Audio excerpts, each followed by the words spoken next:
আমি অবৈধ বালু উত্তোলনের জন্য এটা বালু উত্তোলনে বাধা দেওয়ার কারণে আমার উপর হামলা করা হয়েছে এবং এর পিছনে আরেকটা কারণ আছে।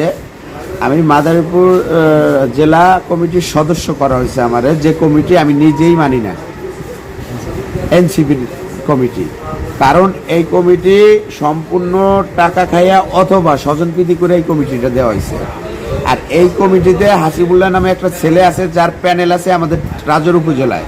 সেই প্যানেলে একটা লোক মেরাজ, এই মেরাজ এবং ওই আওয়ামী লীগের ওই লোক যে বর্তমান বিএনপির নামধারী, সে ওই আমি এই কাজে বাধা দেওয়ার কারণে এবং কি হাসিবুল্লাহর পক্ষে সমর্থন নেয়ার, যাতে আমি নেই সমর্থন দেই, এর জন্য ও এর আগেও আমার সাথে রাত 2টা বাজে পুলিশ দিয়ে ঘটনা ঘটাইছে।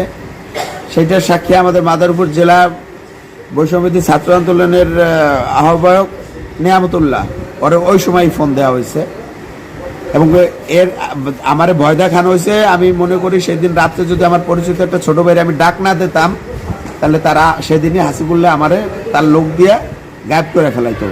এবং কি এই মেরাজ হাসিবুল্লাহর লোক। হাসিবুল্লাহ এমন একটা মানুষ, ও মানুষের ব্রেন ওয়াশ করে, যারে যেটা বোঝায় সে সেইটাই করে। এই মেরাজ রে হাসিবুল্লাহ শিখাইছে যে মহসিন রে ওর এলাকায় আওয়ামী লীগের লোক দিয়ে আরে মারতে হবে বা ওর মাজা ভাঙিয়ে দিতে হবে। এটা আগেও প্রমাণিত, আজকে আবার সত্য হলো। এইগুলোর সমস্ত কিছুর পিছে আমার গ্রামের আওয়ামী লীগের ওই লোক জড়িত এবং হাসিবুল্লাহ নিজে জড়িত। এটা স্পষ্ট সাক্ষী বহন করবে মেরাজ যে ধরলে। মেরাজ কোথায় আছে? মেরাজ এখন পলাতক। পুরে কি নিয়ে কি ঝামেলা হয়েছে আমি সেটা বলতে পারবো না। ওরা বলতেছে যে ওদের বালির ওইখানে নাকি কি হয়েছে। তো বাসায় আসার পরে ও বলতেছে যে আমার খাইতে দাও। খাওয়ার পরে অনেক অসুস্থ হয়ে পড়ছে, ওঠার মতো অবস্থায় নাই। তারপর যে মুরব্বী টাইপের একটা লোক, আমি ঠিক নাম জানি না, সে তারে ফোন দিয়ে বলতেছে একটু বাইরে আসে। সে তারে বারবার অনুরোধ করছে যে কাকা আপনি ভিতরে আসেন, ভিতরে এসে কথা বলেন। না, তারা ওরে বাইরেই নেবে, মানে এটা পরিকল্পিতভাবে ওরা মারার জন্য বাইরে নেবে। বাইরে নিয়ে যাওয়ার পরে বাইরে যাওয়ার পরে আমিও বাইরে বের হয়েছি। এর মধ্যেই রাস্তা থেকে চিল্লির আওয়াজ আসছে। একজন এসে বলতেছে যে এরকম হাসিনের গায়ে হাত তুলতেছে।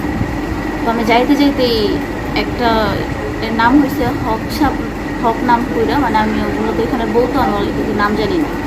সে তারা যাইতে ধরছে এনামুল, আর এনামুলের ভাই নাজমুল। ওর চোখ জোড়ায় ওর একজন ঘুষাইতেছে, আর ওর মাজা জোড়া একদম পাড়াই ধইরা, মানে ওর মাজায় আঘাত করবে। আমি যাওয়ার পর আমি ঠেকাইতে গেছি। আমার এই যে এখানে এনামুল লাথি মারছে, আমার গলায় একবারে একটা চেন ছিল, ওইটা ওই যে নাজমুল এখানে যে খামসির দাগ আছে ওইভাবে নিতে যে আমার চেনটা নিয়ে গেছে। আমার শরীর আরও বিভিন্ন পিঠে দাগ আছে। আচ্ছা, আপনার শরীরের কন্ডিশন কেমন? আপনার শুনলাম যে আপনি নাকি অন্তঃসত্ত্বা এরকম আসলে কোনো বিষয় আছে? হ্যাঁ, এটা কোনো সমস্যা বা কি অবস্থা আছে, কি মনে করতেছে? ওইটা হয়ে গেছে, ড্যাম হয়ে গেছে, পেটের আঘাতের কারণে। হ্যাঁ,